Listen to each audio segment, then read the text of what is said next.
Hello. Hello जी। सत साहिब जी, सत साहिब। सोनदास जी बोल रहे हो सर? हाँ जी, हाँ जी, हाँ जी। सर जी एक प्रश्न का थी भाई। गुरु जी सत्संग में यह बताओ थे भाई, आपके अगर गुरु जी के अलावा कोई दूसरा सत्संग में कोई ज्ञान बताता है तो वो आपका गुरु हो जाएगा? ऐसे कैसे गुरु हो जाएगा? आध्यात्मिक मार्ग में अगर आप गुरु के अलावा की बात मानते हो। नहीं, वो अगर कोई फालतू की बात बताता है, कोई आपको अपना शिष्य बनाता है, आपको गुरु जी के ज्ञान के विरुद्ध कोई नकली मंत्र देता है, कोई दूसरी आरती बताता है और वो चीज आप उसकी मानोगे तो वो आपका गुरु होगा। और अगर गुरु जी की ही बातें कोई आपको बता रहा है, गुरु जी की बताई हुई बातें हैं, अब जैसे कोई नया भगत है, अब उसने इतने उसको कोई दिक्कत आ रही है तो क्या आपसे वो सलाह नहीं लेगा अपने गुरु भाइयों से? क्या आप उसको बताओगे नहीं? अच्छा अच्छा। हाँ। गुरुजी ने बताया यदि कोई पुराना भगत है, अच्छी अच्छी बातें बताता है तो ध्यान से सुनना चाहिए और उन बातों को अपने जीवन में लागू करना चाहिए। और फिर गुरुजी ने कहा कि आपकी आस्था उसके अंदर एज ए गुरु भाई तो हो सकती है, एज ए गुरु हाँ नहीं होनी चाहिए। हाँ हाँ। हाँ, ऐसे तो भगत जी फिर ये ज्ञान कौन बताएगा आगे फिर? और अच्छा अच्छा। दुनिया को तो इस ज्ञान का पता नहीं है। अब भगत भी अगर नहीं। भगत को नहीं समझाएगा, नहीं बताएगा, उसकी शंकाओं का हाँ। समाधान नहीं करेगा, हम्म। तो बताओ फिर वो बेचारा भक्ति कहाँ से करेगा? नहीं तो फिर जैसे ये एक गुरु जी की फोटो वाला आदेश किसका है, ये सोचते हैं भाई ये आदेश ये किसने दिया आपको? ये कॉमन सेंस की चीजें हैं भगत जी, ये चीजें परमात्मा नहीं बताएगा। ये फिर तत्व ज्ञान किस लिए दिया परमात्मा ने? मानव शरीर और ये बुद्धि किस लिए दी है फिर?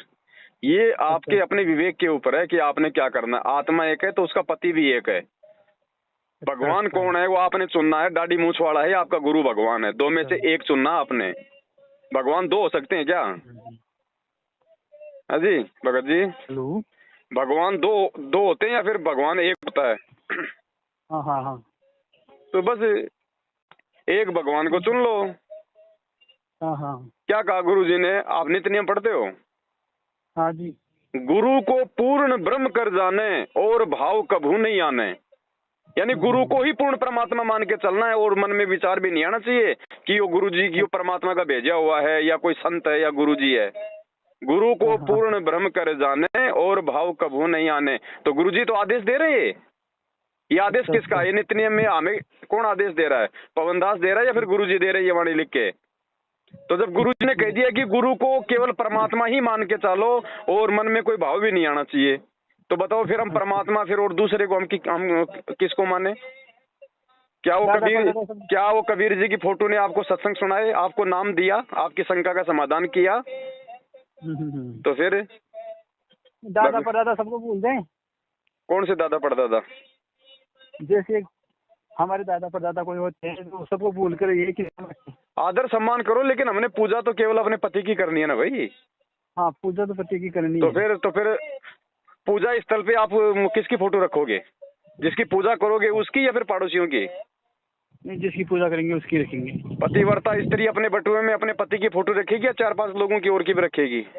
वो तो पति की रखेगी। तो फिर अपने घर में चार टांग के रखो, हमें कोई मतलब नहीं, लेकिन जहाँ पे आपका दरबार है वहाँ केवल आपके एक पूर्ण परमात्मा आपके गुरुदेव भगवान की फोटो होनी चाहिए बस। अच्छा अच्छा अच्छा। तो आप भक्ति मार्ग में सफल हो, नहीं तो दोनों की सवारी हो जाएगी। क्या कहा परमात्मा ने? गुरु और गोविंद दो नहीं भाई, जो दो समझेगा वो दोजक में जाई, वो हाँ नरक हाँ में जाएगा। तो भगत हाँ। जो अपने दरबार में दो फोटो रखेगा, एक दाढ़ी मूछ वाली और एक गुरु जी की, वो नरक में जाएगा। परमात्मा कह रहे हैं, मैं नहीं कह रहा भाई। अच्छा अच्छा तो अच्छा। ये भगत जी ये इसीलिए तो ज्ञान दिया भगवान ने आके। इस ज्ञान से भगत जी खुद आगे बढ़ना पड़ेगा। हर चीज परमात्मा नहीं बताएगा। गुरु जी कभी नहीं कहेगा कि मैं भगवान हूँ, लेकिन अब इतना नहीं तो ज्ञान दे दिया, इतने शास्त्र खोल दिए, अब तो हमें खुद समझना पड़ेगा ये कौन है। ये गुरु जी ने कोई शब्द गाने में कमी थोड़ी छोड़ रखी है तो फिर उसके बाद में ये चलो चलो रे भक्तो और डूब के मर जाए मंजूर, ये गाने की तो। देखो भगत जी, ये तो आप किसकी महिमा करोगे आप? अच्छा वो तुम मालिक वो की करेंगे शब्द मेहमान। वो मालिक की महिमा करेगा, फिर हम क्या करेंगे भगत जी? है भाई, आप क्या हाँ? करोगे फिर? नहीं, अब अरे भगवान की महिमा कौन करता है? भगत हाँ करेगा या कौन करेगा? भगत ही करेगा। तो गुरुजी ने तो अपने गुरुजी की महिमा गाई है। हाँ आप किसकी हाँ। गाओगे? हमारे गुरु जी की। तो फिर वो शब्द गुरुजी ने अपने गुरुजी के लिए गाए हैं। अच्छा अच्छा। आपका गुरु कौन है? अच्छा अच्छा। ये भगत जी थोड़ा कॉमन सेंस का प्रयोग करो बड़े भाई। गुरुजी एक भगत की भूमिका भी तो निभा रहे हैं। हम नीचों को समझा रहे हैं कि भगत के क्या लक्षण होते हैं, क्या गुण होते हैं, भगत को कैसे रहना चाहिए, भगत को कैसा व्यवहार करना चाहिए, अपने गुरुजी के सामने उसको कैसे बोलना चाहिए। तो गुरुजी खुद एक भगत बन के भी तो हमें सिखा रहा है। तो गुरुजी ने वो शब्द अपने गुरुजी के लिए गाए हैं, अब आप किसके लिए गाओगे भाई साहब? हाँ हाँ, वो अपने गुरु जी के लिए। तो फिर वो कौन सी बड़ी बात होगी? चलो चलो रे भक्तों, साथ संगत में गुरुजी को भोग लगाएंगे, तो गुरुजी को भोग लगाएंगे क्योंकि हमारा गुरुजी हमारा भगवान है। और जिसके लिए गुरुजी भगवान नहीं है वो मत गाओ, हमको जबरदस्ती थोड़ी करेंगे गाओ। एक वो भी था ना, डूब के मर जाए मंजू। तो उसने तो कर्म ही ऐसे किए हैं, इसलिए भक्तों ने कहा है कि डूब के मन जाए मंजू, बाप तेरा गया जेल के माँ। कि तुम जैसे नालायकों के कुकर्मों के चलते, जिन्होंने भक्तों को गुरुजी का नाम लेके कमांडो बना दिया, कांड करवा दिया, और गुरुजी आज भक्तों की गलतियों के कारण जेल में बैठे हैं, इसलिए कह रहे हैं वो तो वो सही कह रहे हैं। डूब के मर जाए मंजू, बाप तेरा गया जेल के माँ। कि डूब के मर जाना चाहिए तुम नालायक औलादों को, कि तुम्हारी गलतियों के कारण तुम्हारा बाप आज जेल में बैठा है और तुम बाहर उसी बाप के नाम के आड़ में तुम संगत को लूट रहे हो। तो वो तो गाएंगे और क्या करेंगे जब आंखों के सामने ऐसा हो रहा है। तो हमारे यहाँ मैनेजमेंट वाले आते हैं और समझाते हैं। अब वो देखो भगत जी आपका विषय है, वो आपको क्या समझाते हैं क्या नहीं समझाते हैं। हमने तो देखो जो दिखाई देगा, जो सत्य है, हम तो देखो सतगुरु के शिष्य होने के चलते हम तो भाई वो संगत को बताएंगे। हम तो सच को सत्य, झूठ को झूठ हम कहेंगे भगत जी। अब मैनेजमेंट वाले आते हैं नहीं आते हैं, वो आपको क्या बात करते हैं वो सामना आपने करना भगत जी। भाई उनका तो भगत जी धंधा बंद हो रहा है, वो तो आके आपको रोकेंगे, साथ संगति में मत जाओ, भोग मत लगाओ, वो गुरुद्रोही है, ये है वो है। फिर तो गुरुजी भी देशद्रोही है, फिर गुरुजी की भी भक्ति छोड़ दो। गुरुजी को भी तो सरकार ने देशद्रोही बना रखा है, फिर गुरुजी की भी छोड़ दो भक्ति। अगर हम गुरुद्रोही हैं और हमसे और हमारे से बात करने से अगर नामखंड हो जाता है तो गुरुजी भी तो देशद्रोही हैं, फिर गुरुजी की भी भाई जो मतलब भक्ति छोड़ देनी चाहिए फिर तो। लेकिन विचार करो भाई, परमात्मा ने ज्ञान दिया, गुरुद्रोही की क्या पहचान होती है, देशद्रोही की क्या पहचान होती है। अब जैसे ये नादान दुनिया बिना ज्ञान के गुरुजी को देशद्रोही मान बैठी है, ऐसे ये मूर्ख संगत है, बिना सही गलत का निर्णय किए बिना हमारे को गुरुद्रोही मान लिया। दो आदमियों ने कह दिया कि ये गुरुद्रोही। आपने कभी गुरुजी के मुंह से सुना है? कभी जेल में गए हो? कभी आपको गुरुजी ने कहा कि हम गुरुद्रोही हैं? नहीं। तो गुरुजी के आड़ में तो कोई आपको कल को ये कह देगा कि गुरुजी का आदेश है आपकी जमीन जायदाद सारी पवनदास के नाम करवा दो, भाई साहब आप करवा दोगे क्या? नहीं। तो फिर ये कैसे मान लोगे कि भाई गुरुजी ने कहा कि वो गुरुद्रोही है? अगर गुरुद्रोही है तो उससे मिलो, देखो, उससे बात करो। गुरुद्रोही तो गुरुजी की निंदा करेगा, गुरुजी की चुगली करेगा, गुरुजी को गालियां काटेगा, भक्तों की भक्ति छुड़वाएगा, ये होता है गुरुद्रोही। तो वो कहते हैं कि आपकी गुरुजी से बात करवा देंगे, चलो। तो गुरुजी ने इतने सत्संग कर रखे हैं, फिर इनका क्या करें, अचार डालें? भाई गुरुजी से बात करने की आवश्यकता क्या पड़ गई आपको? चलो आज तो आप बात करके अपना समाधान कर लोगे, कल को गुरुजी परमानेंट सतलोक जाएंगे, फिर ऐसी नौबत आएगी तो फिर क्या करोगे? फिर भी विवेक से काम लेना पड़ेगा। क्या कहा था परमात्मा ने? जेल गए तब बच्चों ये सोच लेना कि ये 10 सतलोक जा रहा है और हिसार जेल में बैठ के तुम्हारी रहनी करनी देखूंगा कि तुम मेरे मार्ग को चलाने में सक्षम भी हो या नहीं हो।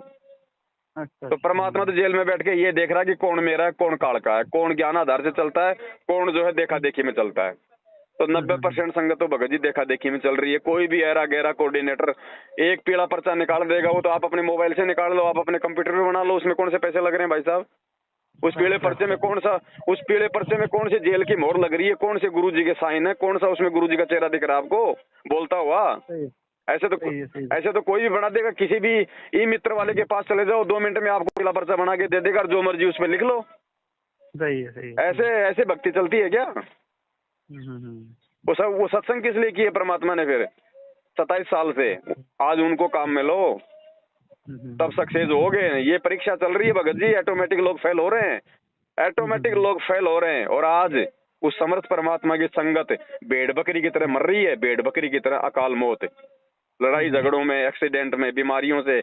नहीं तो सतगुरु रामपाल जी भगवान के भगत को काल हाथ नहीं लगा सकता, गुरुजी ने सत्संग में स्पष्ट बोल रखा है। परमात्मा का वचन फेल नहीं हो सकता। अगर फिर भी वचन टूट रहा है तो भगत मर्यादा में नहीं है। और मर्यादा में क्यों नहीं है? क्योंकि मैनेजमेंट की संगति ही मर्यादा तोड़ना है, क्योंकि ये काल के एजेंट है भगत जी। गुरुजी के सबसे बड़े जो है मतलब दुश्मन है ये लोग। इन लोगों की संगति ही मर्यादा टूटना है। तो देख लो भाई, हम सत्सेवकों का तो पैर का नाखून भी नहीं उतर रहा, और ये आए दिन गाड़ियों के टायरों के नीचे आके फूट रहे हैं तरबूज की तरह। तो परमात्मा किसके साथ में है? अच्छा। ये निर्णय संगत ने करना पड़ेगा भगत जी। हम तो देखो जो सच है उसको सच कहेंगे, झूठ को झूठ कहेंगे। किसी को अच्छा लगे तो ठीक है, किसी को मीठा लगे तो ठीक है, किसी को कड़वा लगे तो ठीक है। ना हम किसी के भरोसे, ना कोई हमारे भरोसे रहे। 3 टाइम की आरती बैठ के करनी है या चलते फिरते करनी है? भगत जी ये सारे सिस्टम आप साथ संगतियों में आओ, या हमने वीडियो बना रखे हैं। पहले भगत जी आप ये पत्थरों के आगे आरती करते थे, बैठ के करते थे, आप ये खड़े होके करते थे? बैठ के, खड़े होके। भाई आप पहले बैठ के करते थे ओम जय जगदीश रे, या फिर खड़े होके करते थे? खड़े होके। तो आज तो साक्षात जगदीश है सामने। हाँ हाँ हाँ। आधे घंटे में कोई पैर मतलब लंगड़े हो रहे हैं क्या? कहीं 2 घंटे बस में जाना और सीट नहीं मिले तो कहाँ जाते हो? खड़े होके जाते हो ना। हाँ हाँ हाँ। तो सामने भगवान खड़ा है तो दिक्कत क्या आ रही है आरती खड़े होके करने में? खड़े होके आरती करने का मतलब है गुरु जी को आदर सम्मान देना, सत्कार देना। हाँ हाँ हाँ। दिक्कत क्या आ रही है इसमें भाई? मंत्रियों की रैलियों में जाते थे पहले, ये 2-2 घंटे मुंह फाड़े खड़े रहते थे वहां पे। रात को कोई जागरण, कोई रागनी का प्रोग्राम होता था, रात को वो भद्र डांस करने वाली औरतों को हम देखते रहते थे 2-2 घंटा मल की ऊंची एडी करके। आज ये भगवान की आरती करने में दिक्कत आ रही है घंटे में। कहाँ से तो लोग जाएंगे भगत जी फिर हम? अरे इस पेट भरने के धंधे के लिए 24 घंटे इधर से उधर भगते रहते हैं। कोई बेचारा गार्ड की नौकरी करता 8 घंटे की, 12 घंटे की, सारा दिन गेट पे खड़ा रहता है। तो भगवान की आरती के लिए आधे घंटा खड़े नहीं हो सकते, और उसको और पेट भरने के लिए 24 घंटे खड़े रहते हैं। भगत जी विचार करना पड़ेगा, विचार ऐसे भगवान नहीं मिलेगा। परमात्मा के लिए बलिदान देना पड़ता है, परमात्मा के लिए भगत जी त्याग करना पड़ता है, कुर्बानियां देनी पड़ती है। याद करो मीराबाई को, मंसूर को, धन्ना जी को, पीपा जी को, बलक बुखारे के बादशाह को, आज हम क्या कुर्बानी दे देंगे? परमात्मा सत्संग में बताया कोई बहन रोटी पोती आरती कर सकती है। वो कर सकते हैं भगत जी जिनको ज्ञान नहीं है, और जब आपको या फिर आपकी कोई मजबूरी हो ऐसी, वो मजबूरी में है। अब आप कहीं ट्रेन में जा रहे हो सफर में, आपकी आरती का समय हो गया तो क्या करोगे? खड़े होके थोड़ी करोगे ट्रेन में, बैठे बैठे करो। अरे जब आप घर पे हो, आप फ्री हो, फिर भी आप लोग बैठे हो। या फिर जैसे कोई बीमार है, कोई मतलब गर्भवती माता बहन है, या कोई शारीरिक रूप से कोई विकलांग है, किसी को लकवा मार गया, तो वो आराम से चाहे लेट के करो, चाहे बैठ के करो, चाहे सो के करो, उसमें कोई दिक्कत नहीं है। लेकिन यदि आप स्वस्थ हो, आप सही हो, उसके बाद भी आप बैठ के आरती कर रहे हो, क्या है? अच्छा, ठीक है। विचार करना चाहिए भगत जी। गुरु जी को आरती करने की क्या आवश्यकता है? कोई आवश्यकता नहीं है ना, ये तो भगवान है। फिर भी उन्होंने हमारे लिए वीडियो बनाया आरती का। गुरु जी हाथ में भक्ति बोध लेके आरती कर रहे हैं ना। वो हमें सिखाने के लिए कि नालायकों, जैसे मैं मेरे गुरु के लिए हाथ में भक्ति बोध लेके ये पाठ कर रहा हूँ। अरे नित्य नियम के नीचे नीचे लिखा मूल्य। मूल्य में क्या लिखा है आगे? नित्य नियम पाठ। उसको देखना अगर नहीं देखा तो अभी आपने, उस पे रेट नहीं लिखी हुई कि 5 रुपए 10 रुपए, उस पे लिखा है मूल्य के आगे नित्य नियम पाठ, यानी रोजाना पाठ करने के लिए आपको ये पुस्तक दी जा रही है। यदि आप इसका रोजाना पाठ करोगे तो आप अपने गुरु के द्वारा दी गई इस पुस्तक का मूल्य अदा करोगे, वरना आप अपने गुरु के साथ में धोखा कर रहे हो। तो नित्य नियम पाठ का मतलब क्या होता है? पाठ का मतलब होता है भगत जी उसको पढ़ना। और हम लगा के मोबाइल में गटर में जाके बैठ जाते हैं, तो हम क्या पाठ कर रहे हैं क्या? ऐसे लाभ मिल रहे हैं लोगों को। जितना भगवान की तरफ बढ़ोगे, भगवान भी तो उतना ही आपकी तरफ बढ़ेगा। अच्छा। तो भगत जी विचार जो है संगत ने करने पड़ेंगे। हम तो 7 साल से सब चिल्ला रहे हैं, और इसीलिए ये लोग जो है हमारी वीडियो संगत को देखने नहीं देते, क्योंकि संगत जाग जाएगी, संगत सही तरीके से भक्ति करने लग जाएगी। अब सही तरीके से भक्ति करने लग गई, जाग गई, तो हमें फिर ज्योति पाठ दान का पैसा कौन देगा? इसलिए मैनेजमेंट को इस बात का डर है, इसलिए वो कहते हैं कि वो गुरुद्रोही है, उसकी शकल देखोगे नाम खंड हो जाएगा। अरे नालायको, हम तो चलो भगत है परमात्मा के। अरे तुम तो रोज सुबह उठते प्रथम मंत्र करते हो, ब्रह्मा विष्णु महेश की फोटो, तो मतलब उससे नाम खंड नहीं होगा? वो काल के बेटे है ना, ब्रह्मा विष्णु महेश दुर्गा, जिनका हम प्रथम मंत्र में जो करते हैं मंत्र।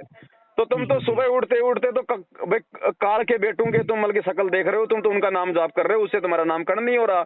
और पवन दास जो एक भगत है बेचारा, उसकी शकल देखते तुम्हारा नामकरण हो जाएगा। तो ये ज्ञान नहीं, ये अज्ञान है। आप लोगों को डराया जा रहा है। और वो डरेंगे जिनको ज्ञान नहीं है, जो मंद बुद्धि है। बाकी जो सतगुरु का शिष्य है, जिसको ज्ञान है, जिसको सत्संग समझ में आ गए ना, वो नहीं डरेगा, वो अपनी भक्ति करेगा भगत जी। एक 2021 का पीला था आपका भी? आपका भी पीला पर्चा आया था? अरे मेरे तो हजारों निकल लिए, पीले काले नीले, मेरे कोई फर्क नहीं पड़ता भगत जी। अच्छा अच्छा। और मेरे नाम का तो हेलीकॉप्टर भी निकाल दें तो क्या फर्क पड़े। और है ही पवन हंस नाम से हेलीकॉप्टर भी है, पवन हंस। अच्छा। निकलो, हमें फर्क नहीं पड़ता इन चीजों से भगत जी। हमें कोई खाने के लिए दे रहा है कि मैनेजमेंट, जो हम मैनेजमेंट की गुलामी करेंगे? मैनेजमेंट की गुलामी वो करेगा या तो जो मूर्ख होगा या जिसका कोई स्वार्थ होगा। अच्छा। हम क्यों, हम अपने बाप की गुलामी करेंगे जिससे हमने नाम लिया है। गुरु जी का भाई हमारा क्या लगता है? कुछ नहीं लगता। 2 कोटि का जीव है। गुरु जी की बेटा बेटी भाई बंधु रिश्तेदार जो भाई हमारे क्या लगते हैं? कुछ नहीं लगते। 2 कोटि के जीव हैं, आम भक्तों की तरह है। उनको तो महत्व वो देगा जो मूर्ख होगा, जो अज्ञानी होगा। ये परमात्मा है। इस भगवान के पीछे चलने से मोक्ष होगा। इस भगवान के परिवार की पूंछ पकड़ने से मोक्ष नहीं होगा। दरिया के बीच में डुबो देंगे, क्योंकि ये खुद ही डूबी हुए हैं। जो आदमी 7 साल से खुद भगोड़ा बन के घूम रहा है, वो क्या भक्तों का उद्धार कर देगा? सही है। भक्ति करो भगत जी, बकवाद करने से काम नहीं चलेगा। ठीक है भगत जी। ठीक है भगत जी, सच्चाई साहब जय हो बंदी छोड़ के।